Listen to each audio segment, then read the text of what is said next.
दिशा सालियान प्रकरणामध्ये वडील सतीश सालियान यांनी दाखल केलेल्या याचिकेमध्ये काय प्रमुख मागण्या आहेत ते आपण पाहूया। दिशाच्या वडिलांचा याचिकेतून आरोप, आदित्य ठाकरे सूरज पांचोलीच्या अटकेची मागणी। दिशा सालियानच्या वडिलांनी आदित्य ठाकरे, सूरज पांचोली आणि दिनू मोरियाला अटक करण्याची मागणी याचिकेतून केली आहे। किशोरी पेडणेकरांनी आपल्या कुटुंबावर दबाव आणल्याचा आरोप सतीश सालियान यांनी केलाय। दिशाच्या मृत्यूनंतर आदित्य ठाकरे पोलीस अधिकाऱ्यांशी संपर्कात होते। घटनेच्या दिवशीचं इमारतीमधलं आणि आसपासच्या परिसराचं सीसीटीव्ही फुटेज गायब करण्यात आलं। 8 जून 2020च्या रात्री दिशाच्या मालवणीमधल्या घरात तिच्या जवळच्या मित्रांसह पार्टी सुरू होती। त्यावेळी तिथे आदित्य ठाकरे, त्यांचा एक अंगरक्षक सूरज पांचोली, दिनू मोरिया दाखल झाले। दिशा सालियानवर सामूहिक बलात्कार करून तिची हत्या करण्यात आली। दिशानं 14व्या मजल्यावरून उडी मारत आत्महत्या केल्याचा दावा केला गेला। काही दिवसानंतर सुशांत सिंह राजपूतचाही मृत्यू झाला।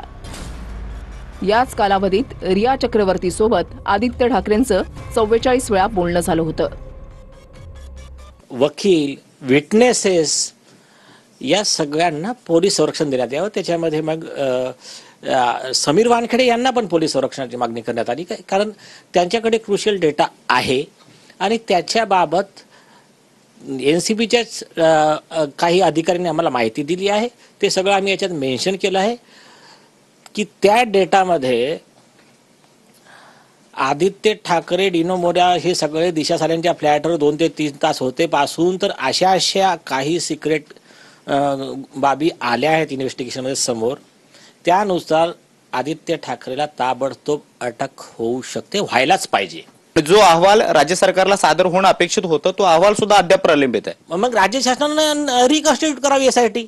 आणि आता हे बघा, एसआयटी मध्ये आयजीपीच्या खालचा अधिकारी तपास करू शकत नाही जर स्टेट गव्हर्नमेंट करत असेल तर, परंतु आमची मागणी वेगळी आहे। एक एसईटी करा, स्पेशल इन्क्वायरी टीम, त्याचं हेड आहे ना समीर वानखेडेंना बनवा आणि त्याच्यात एक सीबीआयचा माणूस ठेवा, एक एनआयएचा ठेवा, एक पोलिसांचा ठेवा, एक ईडीचा ठेवा, म्हणजे केंद्रीय तपास यंत्रणातला वेगवेगळे अधिकारी सगळ्या तपास यंत्रणा जॉईंट बनवा। 1 महिन्यात पिक्चर